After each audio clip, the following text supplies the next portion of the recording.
Saudara, tahukah Anda, ada jasa yang tugasnya ini cuma nemenin orang jalan, ngobrol, atau sekedar makan. Ya benar, sepintas memang mirip tour guide, tapi yang satu ini tidak hanya sekedar ke tempat wisata. Lalu apakah ada orang yang rela mengeluarkan uang untuk jasa ini dan kenapa orang butuh teman ngobrol? Ini liputannya. Hidup di kota besar ternyata tidak selalu indah. Meskipun Anda sukses, mungkin iya secara finansial aman. Tapi belum tentu dengan mental dan psikologis Anda. Bahkan hanya untuk sekadar kebutuhan teman berbicara. Di kota-kota besar mulai bermunculan jasa teman jalan. Jasa yang saat ini masih terdengar aneh. Kamu jomblo? Atau teman kamu lagi sulit banget diajakin jalan?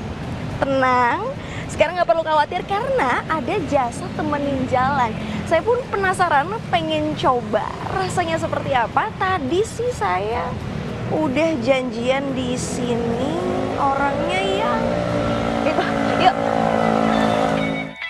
Benar, ternyata ada jasa nemenin orang jalan. Saya pun berperan sebagai klien. Meminta David, penyedia jasa teman jalan, untuk jalan pagi bareng sambil ngobrol-ngobrol santai. Udah jalan agak panjang, sekarang perutnya keroncongan. Kita isi perut dulu kali ya Kak David ya? Nah, kalau kayak gini berarti yang bayarin kliennya kan Kak David? Betul. Makan dan minum ditanggung klien. Ditanggung klien. Oke, kita pesen dulu. Kak David mau apa? Bubur ayam? Bubur boleh. Bubur, oke. Ide nemenin jalan seperti ini muncul saat melihat tour guide di Bali. Tapi karena tinggal di kota besar, fungsinya agak bergeser. Kalau sejauh ini klienku ada yang ke dokter gigi, mungkin bosan ya nunggu di dokter tuh agak lama, terus nyari kos-kosan, kondangan atau sekedar chit-chat. Ada yang ke Taman Bunga juga, Taman Bunga Nusantara, terus ngopi-ngopi, ngobrol-ngobrol santai. Ada yang minta diambilin dokumentasi selagi jalan atau dia lagi ada kerjaan.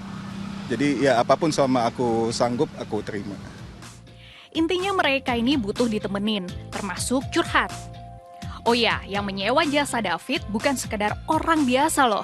Bidangnya beda-beda, ada yang manajer, ada yang mahasiswa, ada yang pekerja, dan ada psikolog. Jadi kayak macam-macam ininya. Dan seru-seru, aku suka koneksinya. Makanya ngejalan ini juga, banyak relasi, banyak koneksi, seru-seru sih. Ketemu karakter-karakter baru, itu seru-seru banget karena bidangnya keren-keren juga. Ketemu orangnya keren-keren juga kok. Untuk kliennya yang terpenting sudah dewasa, tidak boleh bersentuhan dan harus di tempat terbuka. Meski baru sebulan, profesi baru yang dijalankan David sudah memiliki 18 klien. Kalau melihat data tersebut, tidak aneh. Berdasarkan sebuah survei di tahun 2023, 44% warga Jabodetabek ternyata merasa kesepian. Apakah tren ini akibat dari orang yang selalu hidup dalam kesendirian, di mana dia sibuk dirinya sendiri, pekerjaannya dan sebagainya, sehingga tidak punya waktu untuk membina relationship, tidak punya waktu untuk membina hubungan dengan orang lain, sehingga akibatnya dia nggak merasa cukup nyaman untuk pergi dengan siapa-siapa aja. Lebih baik gue bayar aja gitu misalnya. Sebuah studi menunjukkan jika manusia memang membutuhkan sekitar 3 hingga 5 teman dekat untuk kesehatan mental yang optimal. Oke, thank you ya Kak David udah Sama-sama, ditemenin Kak. jalan. Oke, Semoga senang gue temenin jalan ya. siap, pasti happy. Oke. Hati-hati ya Kak. Oke, Thank you. dadah. Bye-bye.